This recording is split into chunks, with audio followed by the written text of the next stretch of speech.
Je vais vous montrer ici comment configurer des petits réglages généraux là, que nous, on vous conseille d'avoir à Villa Maria. Donc, on commence par aller dans notre icône réglage en bas à gauche de mon écran. Je le sélectionne. Dans le menu à gauche, je vais sélectionner Général et là, on va en regarder quelques-uns ensemble. Si vous appuyez sur Informations, en premier, ça vous donne toutes les informations par rapport à votre iPad. Combien de morceaux de musique j'ai, combien de vidéos j'ai sur mon iPad, combien d'applications j'ai installées. Disponible, si vous descendez un petit peu, ça va vous donner l'espace inoccupé sur le iPad. Donc, moi, il me reste 2,1 GB de mémoire libre sur mon iPad pour installer soit des applications ou prendre des photos ou autre. Donc, surveillez ça ici pour pas que votre iPad devienne un peu trop rempli. Ensuite, sélectionnez Nom en haut.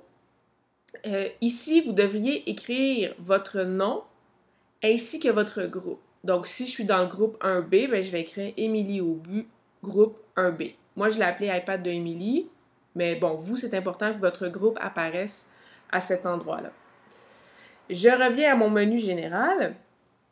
Je descends et là, je vais aller à Gestes pour le multitâche. Là, en ce moment, vous voyez, mon bouton, il est fermé. Je veux m'assurer que l'onglet soit ouvert, que ça soit activé. Ça va vous permettre d'utiliser vos doigts pour faire différentes tâches sur l'iPad. Par exemple, si je prends mes 5 doigts et je ferme la fenêtre comme ça ici, hop, je retourne à l'écran général. Je suis plus obligée d'utiliser le gros bouton général noir en bas du iPad. Donc, c'est quand même assez pratique. Ça, c'est un exemple de ce que vous pouvez faire. Donc, c'est important que ça soit au vert au niveau du geste pour le multitâche. Ensuite, je continue. Je vais aller dans Verrouillage automatique. Donc, ça indique à votre iPad après combien de minutes d'inactivité il tombe en veille.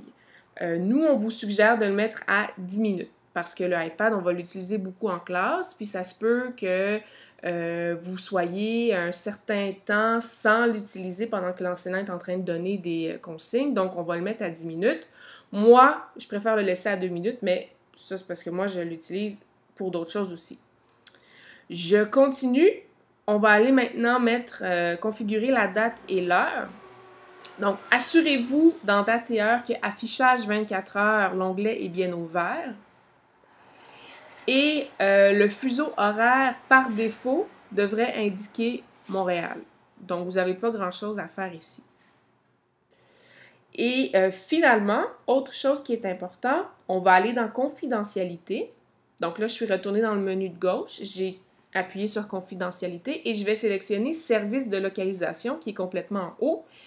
Et je vais m'assurer que le petit onglet, il est au vert pour activer le service de localisation. Ça permet à mon iPad, par exemple, si j'ouvre Google Maps, ça permet au iPad de donner ma position géographique. Puis il y a certaines applications qui vont avoir besoin de cette position géographique-là pour permettre de fonctionner à leur plein potentiel.